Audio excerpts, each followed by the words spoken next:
Hello friends, मैं रजनीश मामू आप सभी का vertex defence academy YouTube channel पर हार्दिक अभिनंदन करता हूं। जैसे कि पिछले लेक्चर में हमने बताया था कि डेली अपन एक टॉपिक डिस्कस करेंगे जिसमें एयरफोर्स नेवी में क्वेश्चंस बनते हैं। आज का अपना जो टॉपिक है वो है पीरियोडिक फंक्शन है आवर्ती फलन। एक बार देखो इसकी डेफिनेशन समझो आप। A function f(x) is said to be periodic function if there exists positive real number such that f of x plus t is equal to fx। इस चीज पे ध्यान देना है कि किसी भी एक दिया गया फलन आवर्ती फलन कहलाता है यदि उसमें धनात्मक वास्तविक संख्या जोड़ने पर फलन का मान वापिस वही प्राप्त होगा तो दिया गया फलन आवर्ती फलन कहलाता है। देखो t के बारे में समझना है। t पहली बात तो x से फ्री और ये धनात्मक वास्तविक संख्या होनी चाहिए। तो किसी फलन में धनात्मक वास्तविक संख्या ऐड करने पर वापिस फलन वही प्राप्त होगा तो वह आवर्ती फलन कहलाएगा। और ये जो t होता है वह उसका क्या कहलाता है? आवर्तनांक। और आवर्तनांक होता है लीस्ट पॉजिटिव वैल्यू। टी की वैल्यू एक से ज्यादा हो सकती है लेकिन उनमें से जो मिनिमम होगी, जो न्यूनतम होगी, वह उस दिए गए फलन का आवर्तनांक कहलाता है। जैसे एग्जांपल से समझे हम, f(x) is equal to sin x। f(x) equal to sin x। आपको चेक करना है कि ये आवर्ती फलन है या नहीं है। भाई एक तो ये आता है कि दिया गया फलन आवर्ती फलन है या नहीं है, ये फिर उसका आवर्तनांक चेक करो आप। तो देखो sin x को आवर्ती फलन चेक करना है, f(x plus t is equal to fx) रखो इसमें।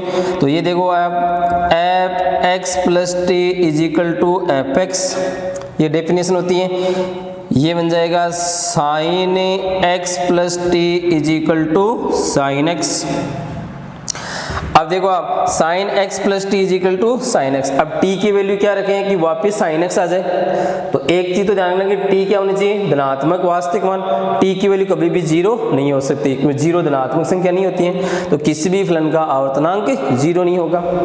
हम जानते हैं, अब देखो t की वैल्यू आप पाई नहीं रख सकते हो आप, क्योंकि सब ट्रिग्नोमेट्री में हम जानते हैं कि sin पाई प्लस x करते ही ये माइनस का sin x आ जाता है, थर्ड क्वाड्रेंट में जाएगा साइन। तो यहाँ जो t की वैल्यू होगी वो क्या होगी? t 2 पाई हो सकता है, 4 पाई हो सकता है, 6 पाई, इस तरह से वैल्यू हो सकती है। sin 2 pi plus x is equal to sine x, 4 pi plus x कर दो या 6 पाई प्लस एक्स कर दो आप।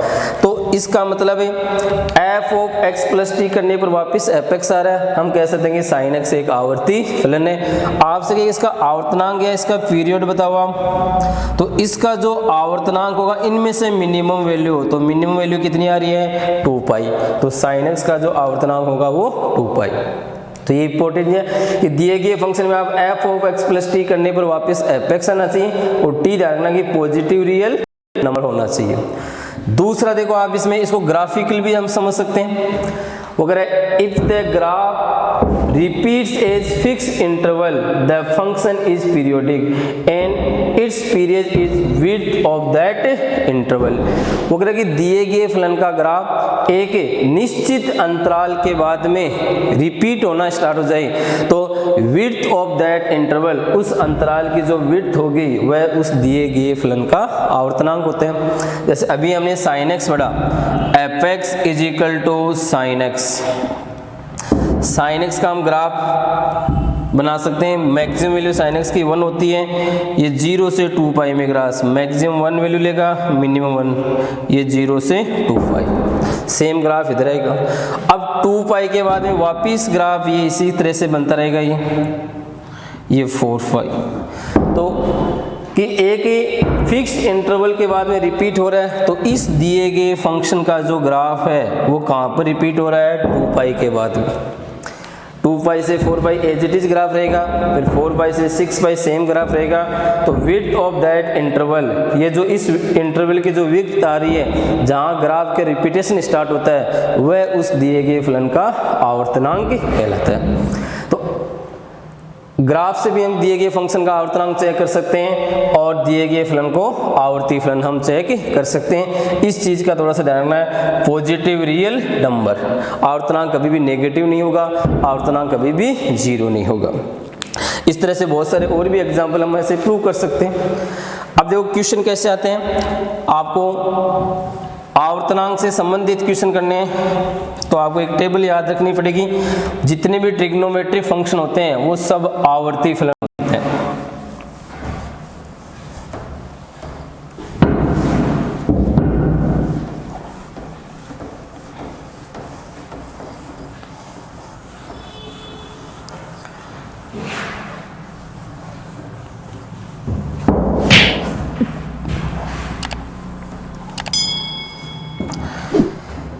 इसकी देखो दो प्रॉपर्टी भी आपको याद रखनी पड़ेगी। प्रॉपर्टीज, पहली प्रॉपर्टीज है कि एक फलन है f(x) से इसका जो आवर्तनांक है वो क्या है अपने पास में t। कोई फंक्शन f(x) है जिसका पीरियड कितना है t। देन जैसे आप इसमें के f(x) से cx प्लस डी करोगे आप, के f(x) c प्लस डी, यहाँ देखो के सी और डी ये क्या है कांस्टेंट है, नॉन जीरो नंबर कि दिए गए फंक्शन में बाहर के से मल्टीप्लाई कर दो, x है उसको c से मल्टीप्लाई कर दो और प्लस डी, तो इसका जो आवर्तनांक है वो t upon mod of c हो जाएगा।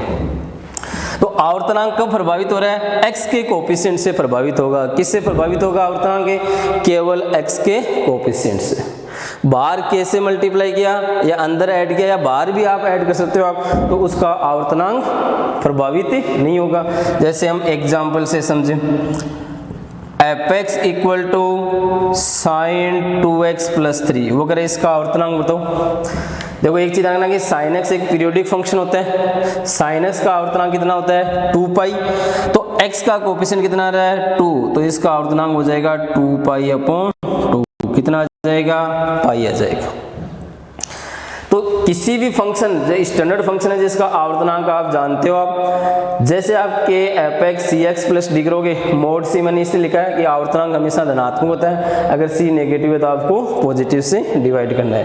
तो साइन या कुछ f(x) equal to 2 sin 3x प्लस पाई अपॉन 9 प्लस 12, कोई भी फंक्शन आपको दे दिया जाए वो अगर इस फंक्शन का आवर्तनांक बताओ आप, तो देखो 2 पाई, अब इस फंक्शन देखो आप बाहर 2 से मल्टीप्लाई कर रहे हैं कोई प्रभाव नहीं पड़ेगा, x का कोफिशिएंट 3 अंदर ऐड कर दो आवर्तनांक प्रभावित नहीं होगा।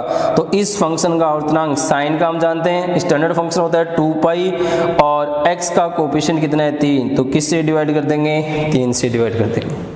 तो किसी भी फंक्शन में cx प्लस डी आप करोगे तो x के कोफिशिएंट से उससे डिवाइड करना, उस फंक्शन का आवर्तनांक प्राप्त होगा। दूसरा रिजल्ट है वो कह रहा है कि इफ एक फंक्शन f(1x) है उसका आवर्तनांक t1 है, पीरियड t1 है, f(2x) है उसका कितना है अपने पास में t2, भाई दो अलग अलग फंक्शन है। Then hx equal to f(1x) plus f(2x), कि f(1x) का आवर्तनांक t1 है, f(2x) का कितना है t2, स्टैंडर्ड फंक्शन है। तो hx है f(1x) प्लस f(2x), इसका आवर्तनांक बताओ। तो इसका आवर्तनांक जो t आएगा वो आएगा LCM of t1 and t2। f1 और f2 का अलग अलग आप फाइंड आउट लो, उन दोनों का क्या लेना है आपको LCM लेना है। जैसे इसको भी आप एग्जांपल से समझें, for example f(x) equal to sign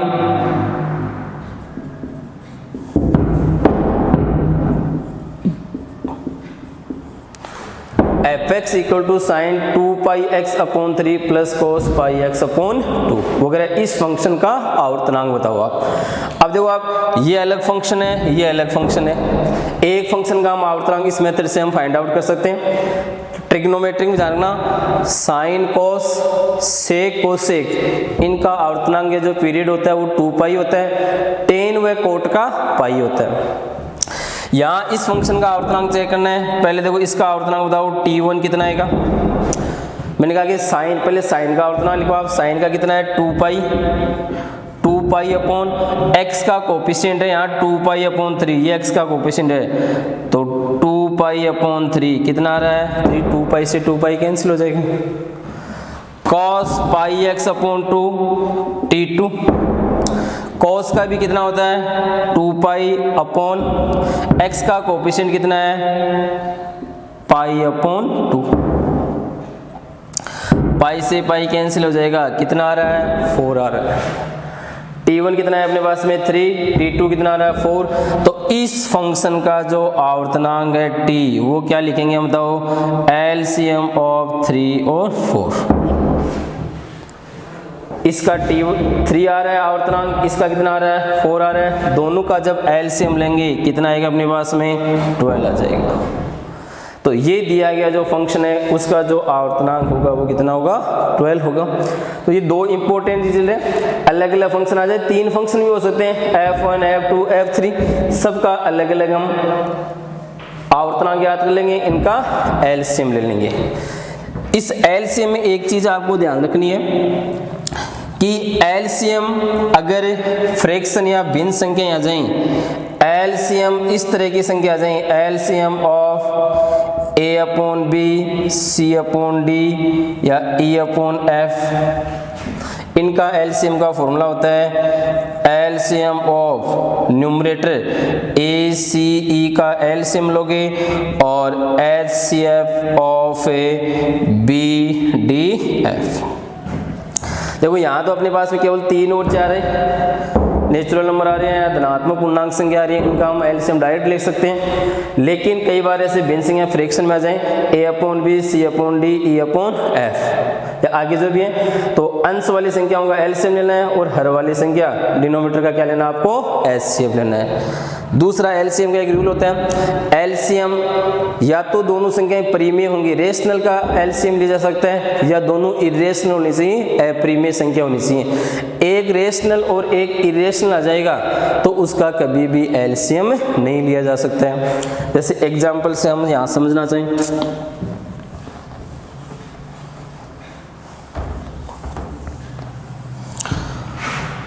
for example fx is equal to sine pi x plus 10x, sine pi x plus 10x, वो करेगा इस फंक्शन का आवर्तनांक बताओ। अभी देखो आप इस फंक्शन का आवर्तनांक साइन का हम जानते हैं कितना होता है 2 पाई अपॉन x का कोफिशिएंट कितना है पाई, तो यहाँ t1 आएगा 2 पाई अपॉन पाई, कितना आ रहा है 2। 10x एक आवर्ती फलन होता है जिसका आवर्तनांक आपको याद रखना है t2, कितना होता है पाई, 10x का आवर्तनांक पाई होता है। अब देखो इस फंक्शन का आवर्तनांक चाहिए t, तो क्या लिखोगे आप बताओ, LCM of 2 and pi.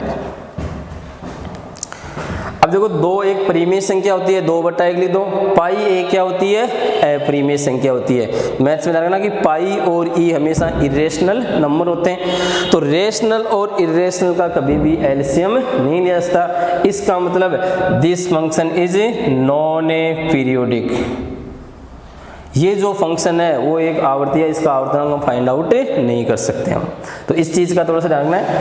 LCM जब भी लो आप तो दोनों जो t1 और t2 आ रहे हैं दोनों रेशनल होने चाहिए या दोनों इरेशनल होने चाहिए। एक रेशनल और एक इरेशनल आ जाएगा तो उनका कभी भी एलसीएम नहीं लिया जा सकता। तो ये दो प्रॉपर्टीज है कि आवर्तनांक कब प्रभावित होता है और कैसे। तीसरी इंपॉर्टेंट चीज, कुछ इसके रिजल्ट्स होते हैं वो आपको याद रखने हैं।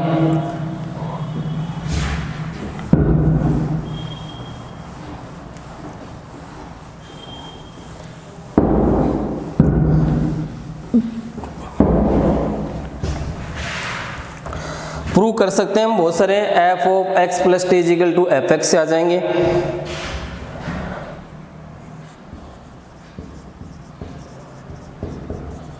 सम रिजल्ट्स, देखो एक टेबल बना रहा हूं मैं, ये काफी इंपॉर्टेंट टेबल है, बहुत बार फंक्शन या आवर्तनांक,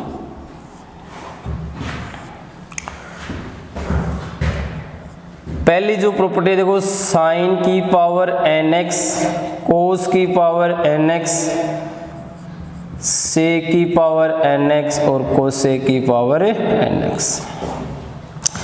भाई ट्रिग्नोमेट्री में मैंने कहा कि साइन कोस सेक कोसेक का आवर्तनांक पाई, अब इनके ऊपर पावर लगा दिया। अब पावर सम भी हो सकती है और विषम भी हो सकती है। वो कह रहा है इनका आवर्तनांक पाई आएगा इफ n इज इवन, और आवर्तनांक 2 पाई रहेगा इफ n इज ओड या फ्रैक्शन, कि 2 पाई रहेगा अगर पावर क्या है यहाँ पर विषम है या फ्रैक्शन है, 1/2 3/2, और पावर इवन होते ही इनका आवर्तनांक कितना हो जाएगा, पाई हो जाएगा। जैसे एग्जांपल से समझ लो आप, भाई fx इक्वल टू वो कह रहा है कि sign square x, sign square x का आवर्तनांक बताओ। अभी हमने पढ़ा कि साइन एक्स का आवर्तनांक कितना होता है 2 पाई, क्योंकि साइन पाई प्लस एक्स करोगे तो ये माइनस का साइन एक्स आ जाएगा, लेकिन यही चीज आप साइन स्क्वायर में पाई प्लस एक्स करोगे तो वापिस वही प्लस का साइन स्क्वायर एक्स। तो साइन स्क्वायर एक्स पावर सम लगाते हैं, इसका जो आवर्तनांक है t इक्वल टू वो कितना होता है पाई, साइन स्क्वायर एक्स साइन की पावर 4x, इस तरह से ही। एग्जाम में जो क्वेश्चन आया हुआ है वो कह रहा है कि fx equal to sine square x/3, इसका आवर्तनांक पूछा हुआ है साइन स्क्वायर x/3। इसी तरह से तो मैंने कहा कि पावर पहले देखो आप साइन स्क्वायर है, साइन स्क्वायर एक्स का, अब इसमें प्रॉपर्टी भी यूज लेनी है हमें। साइन स्क्वायर को होता है पाई अपॉन एक्स का कोएफिशिएंट यहाँ 1/3 है, तो 1/3 से डिवाइड करोगे तो कितना हो जाएगा इसका 3 पाई हो जाएगा। तो प्रॉपर्टी भी यूज करनी है कि x का जो कोएफिशिएंट है उसे आपको डिवाइड करना है, बाहर मल्टीप्लाई करने से अंदर है बाहर ऐड करने से उसका आवर्तनांक प्रभावित नहीं होगा। तो पावर विषम सम होते ही उनका आवर्तनांक पाई, या fx equal to cos cube x, इसका आवर्तनांक कितना रहेगा 2 पाई रहेगा, क्योंकि पावर यहाँ पर क्या है ओड है। या fx equal to under root cos x लिख दो आप, इसका आवर्तनांक भी कितना रहेगा 2 पाई रहेगा। दूसरा आगे नहीं, सभी फलन आवर्ती फलन हो ये जरूरी नहीं है।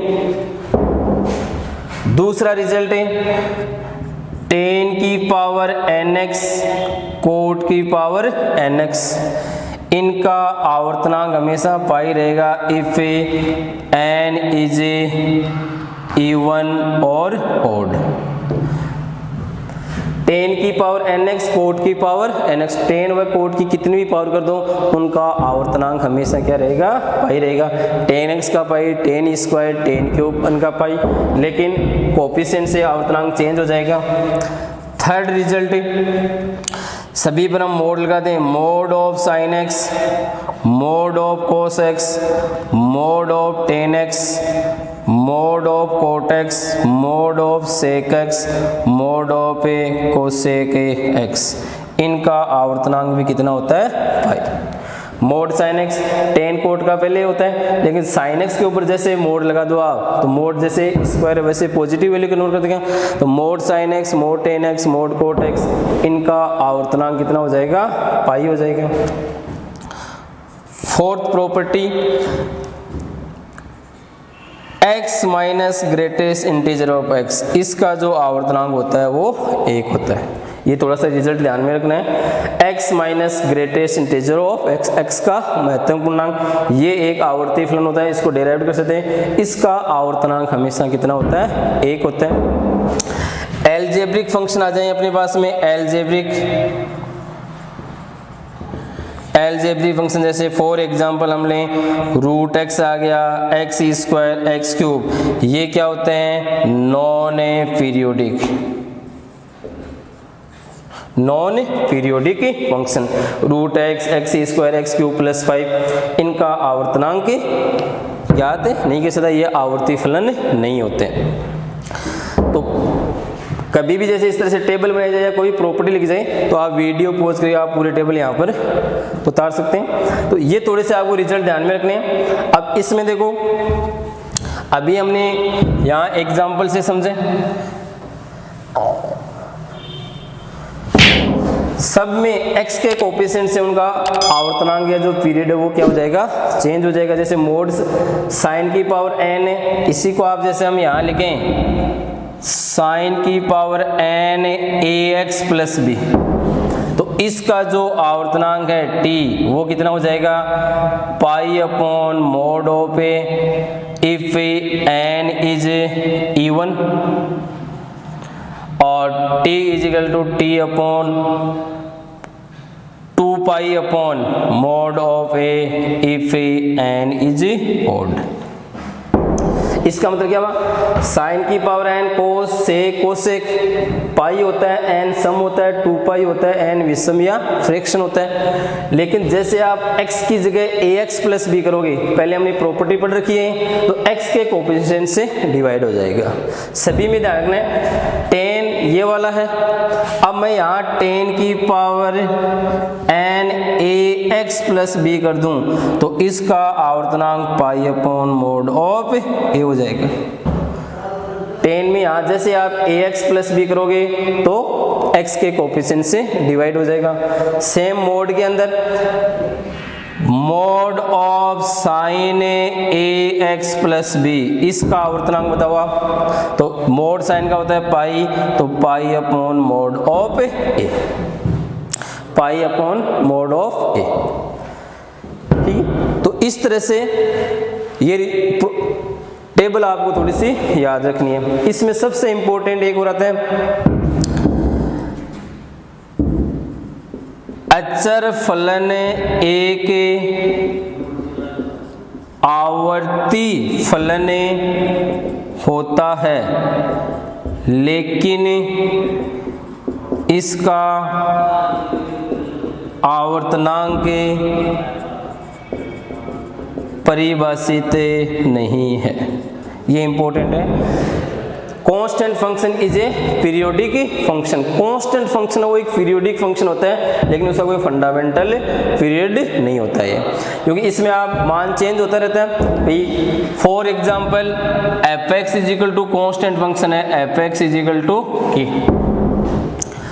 अब आप इसमें एफ 2 प्लस एक्स करोगे तो भी क्या आएगा बताओ, क्या ही आएगा। 3 प्लस एक्स कर दो, 5 प्लस एक्स माइनस, फंक्शन वापस वही आ रहा है। इसका मतलब फंक्शन क्या है, पीरियोडिक फंक्शन तो है, लेकिन इसका जैसे आप एफ यहाँ 3 प्लस एक्स करोगे तो वापस भी क्या आ जाएगा बताओ, क्या ही प्राप्त हो जाएगा। तो फंक्शन एक पीरियोडिक फंक्शन तो है, ये अचर फलन है, लेकिन इसका फंडामेंटल पीरियड ज्ञात नहीं किया जा सकता है। ठीक है, तो इस तरह से इस टेबल का थोड़ा सा आपको ध्यान में रखना है। अब जैसे हम एक दो इंपॉर्टेंट क्वेश्चन और करना चाहें।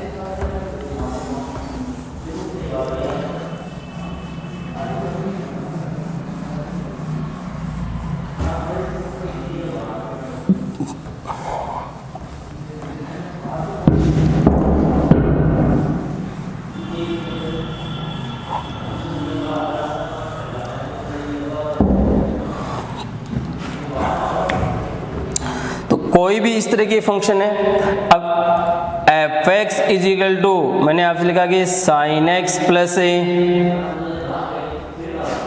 ये फ्रैक्शन पार्ट फंक्शन होता है। इसका फॉर्मूला फंक्शन पढ़ेंगे हम x minus greatest integer of x, वो करें इसका आवर्तनांक बताओ हम। तो अभी हमने पढ़ा कि साइन x का आवर्तनांक कितना होता है 2 पाई, इस फंक्शन का आवर्तनांक कितना होता है 1, तो इसका आवर्तनांक लेंगे हम एलसीएम ऑफ 2 पाई और 1। अभी मैंने कहा 2 पाई एक अपरिमेय संख्या होती है, 1 क्या होती है परिमेय संख्या, तो इनका एलसीएम ज्ञात नहीं किया जाता। तो ये जो फंक्शन है वो कौन सा फंक्शन हो गया, नॉन पीरियोडिक फंक्शन। कौन सा फंक्शन है ये, नॉन पीरियोडिक फंक्शन। दूसरा एक रिजल्ट और ध्यान में रखते हैं, यदि किसी फलन एक अचर फलन में परिवर्तित हो जाता है तो उसका भी आवर्तनांक नहीं ज्ञात कर सकते हम। जैसे for example f x equal to sine square x plus cos square x. अब मेथड से करोगे तो अभी हमने बताया कि साइन स्क्वायर एक्स का जो आवर्तनांक होता है पाई पीरियड पाई होता है, इसका भी कितना होता है पाई। दोनों का एलसीएम लोगे आप, पाई और पाई का एलसीएम बताओ कितना आएगा पाई, लेकिन ये इसका आवर्तनांक नहीं है। तो ये भी एक इंपॉर्टेंट क्वेश्चन है, कई बच्चे इसका आवर्तनांक भाई मैंने कहा sign square x plus cos square x की वैल्यू क्या होती है 1, तो ये एक अचर फलन में परिवर्तित हो रहा है, तो इसका आवर्तनांक या ज्ञात नहीं किया जा सकता। तो आज पीरियोडिक फंक्शन के बारे में हमने पढ़ा है, तो इसके रिजल्ट्स प्रॉपर्टीज जो वर्टेक्स के बच्चे हैं, जो वर्टेक्स में तैयारी कर चुके हैं, उनके पास में अपने मैथ्स की सीट है, तो उसमें काफी क्वेश्चन आवर्ती फलन पर आधारित क्वेश्चन आपको दिए हुए हैं, तो वो सीट आप सोल्व कर सकते हैं। Thank you.